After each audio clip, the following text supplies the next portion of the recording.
found a disturbing tape that my wife and her ex-husband filmed on their wedding night. My name is Jose, and I have been married to Kelly for 6 years. We met at Mexico City International Airport in 2014. Both of us were waiting in a restaurant for a late-night long haul to London. The pretty stranger quickly clocked my black inputs, each bearing 4 yellow stripes, then swiveled in her bar stool to smile at me. It was an unconvincing smile. I remember that. She looked like she'd been crying. And I also remember her asking, "Are you flying somewhere far, far away?" When I answered, Kelly smiled and revealed that she would be one of my passengers. I don't remember much of my response, truth be told, but I quipped about her being in safe hands because I'd just read Flying for Dummies, and she laughed politely, as if it was the first time she'd heard that joke. In all honesty, as scummy as it sounds, I wanted to impress her. She captivated me. I still remember every last thing she said, even after all these years. Oddly, however, I only have fuzzy memories of my own words. My mom used to tease that Kelly put a spell on me. Anyway, without being prompted, the sullen woman told me her story. That she'd booked an early flight home in the middle of her honeymoon because her husband, Michael, wasn't the person he purported to be. He was an abuser, a liar. "And he's making me tell lies too," she said. "He emptied me." The bizarre and unsettling choice of words would ring in my head for the next decade. And only yesterday, after finding and watching that cursed tape, did I finally understand what Kelly meant. I think, 10 years ago, she might have been warning me to stay away from her. I think that'd been a glimpse of the real Kelly. But I'm not making sense. Let me explain. Everything could have ended with that conversation. We could have parted ways. I wish we had. But I was compelled to see Kelly again. I know that's awful. It's not a habit of mine, falling for a married woman. I just felt something indescribable. Something I now realize may not have been butterflies after all. I had a week in London before the return flight to Mexico. During those 7 wonderful days, I frequently met up with Kelly at her hotel. Said I had to check on her. She was too frightened to return to her hometown in Cambridge, as she believed that Michael would be waiting for her. And she ignored my pleas to report everything to the police, which, I'll admit, seemed strange even at the time. We quickly formed a bond, and things didn't end when I returned to Mexico. I visited Kelly every time I flew to England. After she moved to Brighton, a month later, I started taking the train to her new apartment. Believe it or not, I once took a short-haul flight from Paris to London just to see her. A year later, when our relationship inevitably became something more, I'd already made the decision. I wanted to move to England to be with her.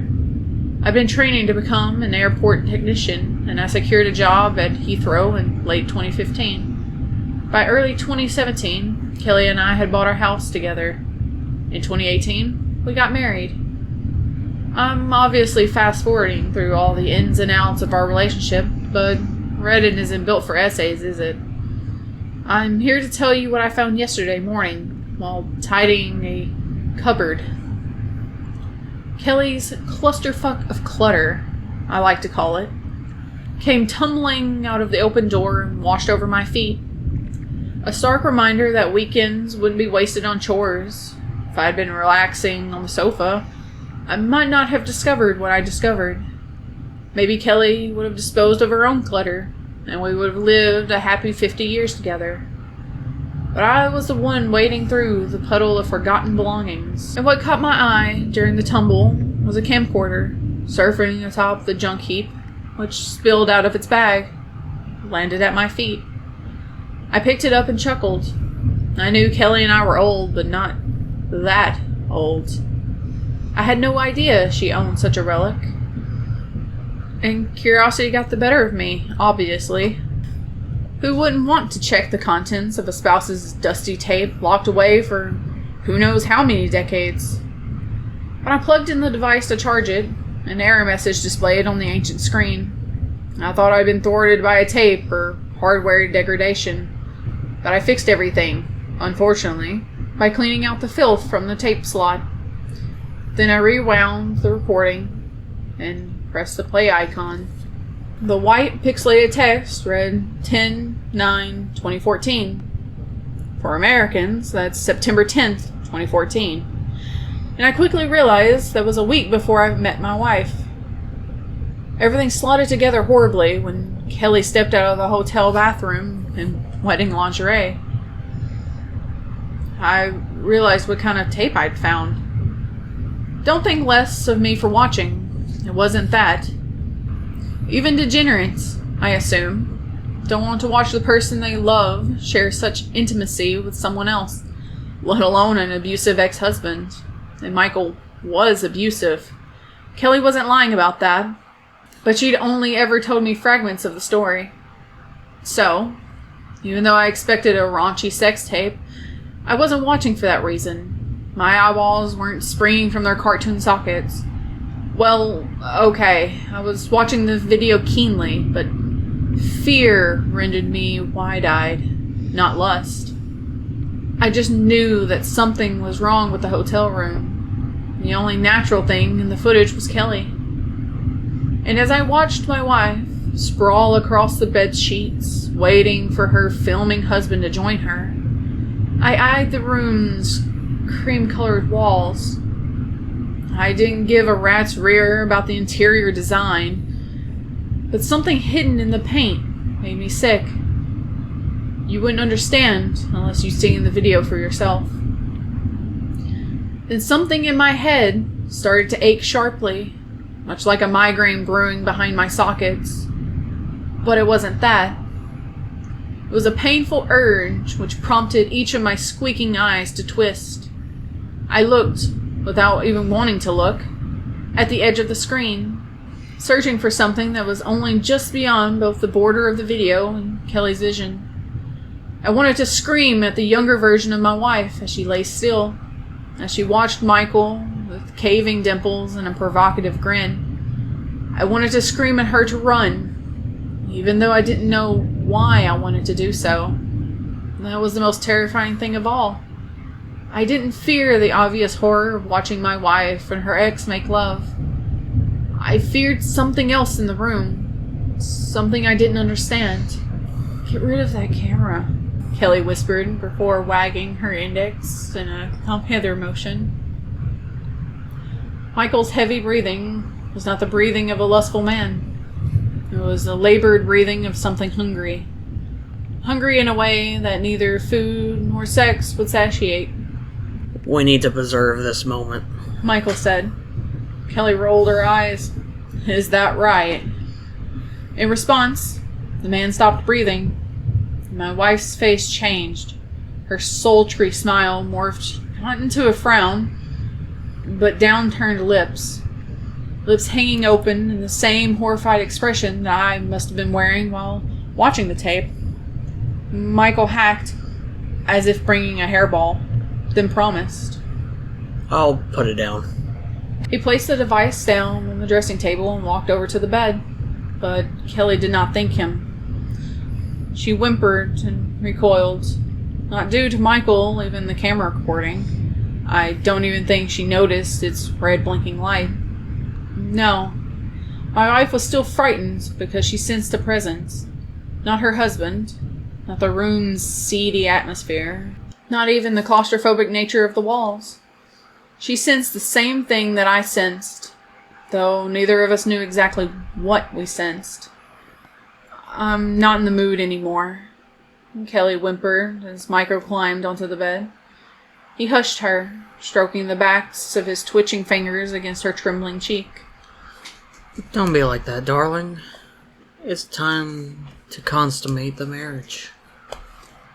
Then Michael gasped like a punctured tire and shot his head towards the empty corner of the room. He nodded slowly, but neither I nor the recorded version of Kelly saw what he saw. if I must," he told the empty air. Then came something I still don't know how to explain. The plaster rippled, as if something behind the wall pressed against it, tried to get out, like a hand forming a shadow puppet. Something about the shape was illusionary. It could have been a man, could have been a monster. Its outline rapidly changed from a tall thing with arms and legs to a misshapen blob of indiscernible segments. After less than a second or two of the wall bulging, its plaster flattened again, and the living shape was gone. Kelly screamed in synchrony with me, but she hadn't even noticed the anomaly. She was staring, unblinkingly, into her husband's eyes. "What's wrong with your face, Michael?" she cried.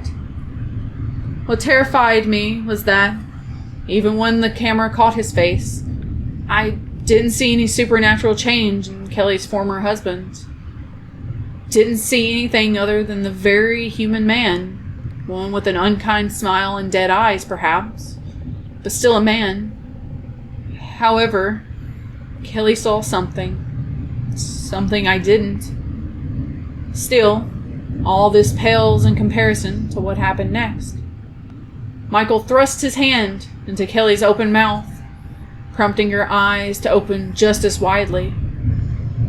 Her husband's whole forearm plunged into her jaws, muffling her series of screams. Then my wife wriggled and squirmed as Michael propelled his upper arm down her throat, pushed deeper and deeper until his shoulder met her lips.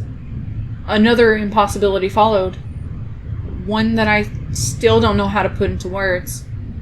Michael pulled his arm out of Kelly's mouth, and when his fingers resurfaced, they were holding something. Not my wife's innards. Not the innards I expected, at least. There wasn't a speck of blood on the man's hand, but a wet, translucent film. It looked a little like either saliva or lubricant. But again, that wasn't what horrified me. Michael's fingers were clutching the hair of a human head. A head sitting at the top of Kelly's throat, like some wretched birthing canal. My wife's lips opened unimaginably wide, as did mine. I gawped in incomprehensible horror.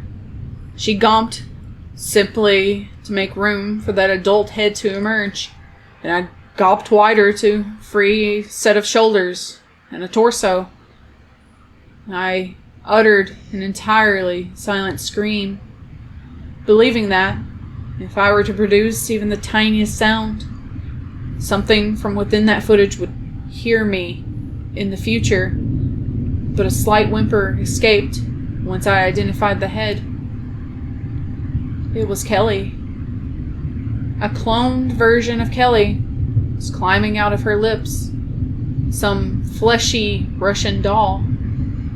That younger version of my wife was birthing an exact replica of herself. The clone was screaming too, for it didn't ask to be born. The original Kelly's skin started to crinkle, crease, and shrivel into something smaller. The clone undressed, shed her former skin, reduced the original Kelly to a silky dress that dropped onto the duvet. Then the clone, the new Kelly, fell into Michael's arms, and she eyed the empty skin suit beside her. She may have been screaming through those open lips, but a white sound was drowning out all other noise. A prickly static that dug into my flesh. That maddening racket was accompanied by a gangly shadow moving across the wall of the hotel room's entryway. A shadow with the vague appearance of a man, with the tape cut out before the stranger came into view. Hard on my tongue, I hurriedly thrust the camera back into the bag and tossed it against the back wall of the cupboard. And mere moments later, there came a sound of my wife's car pulling into the driveway. So I tried to compose myself. Tried to forget the hellishness that I had just seen on her old wedding tape. I looked out of the window at the driveway, but she wasn't in her car. And when I turned back to the kitchen doorway, I screamed. There, Kelly stood, hounding me with blank eyes and tight lips, with a face horribly white, yet no whiter than usual. I realized I was simply seeing her true self. It had only taken me 10 years to open my eyes. I tried to ask, though nothing but a series of hoarse whispers sounded. Jose, Kelly began, before lifting the camera bag she inexplicably acquired. We were meant to be decluttering, darling. Why would you want to hold on to this? I tried to answer, but I was startled by my wife's sudden step towards me. A solitary step, followed by a gasp and a jolt, much like her ex-husband in the video. Then Kelly looked towards the unoccupied corner of the kitchen and said, "If I must." Upon hearing that echo of Michael's haunting words, I ran, barged past my wife, who seemed either unprepared or unbothered by my escape. I ran out of the house, leapt into my car and drove away from my life. I've been on the road for more than a day, stealing bursts of sleep in service station car parks. It's currently 2 a.m, and I just woken by the sound of white noise. Not from a playing videotape, but from the world around me. That static drowned out everything for one horrendous moment. I didn't want to look out of my driver's window, but there also came a familiar strain behind my eyes, a coded warning from my brain. And when I sat up to look outside, I locked eyes with a large truck parked a couple spaces to my right. That's when I yelled until my vocal cords gave out. The side of the vehicle rippled in much the same way of the wall of the hotel room, rippled to form the outline of a man inside the storage compartment. He was pressing against the truck's side, trying to push through the metal. The shape quickly lost its definition, then became nothing at all. All that remained was an abandoned truck in a near-deserted car park. I don't know what to do.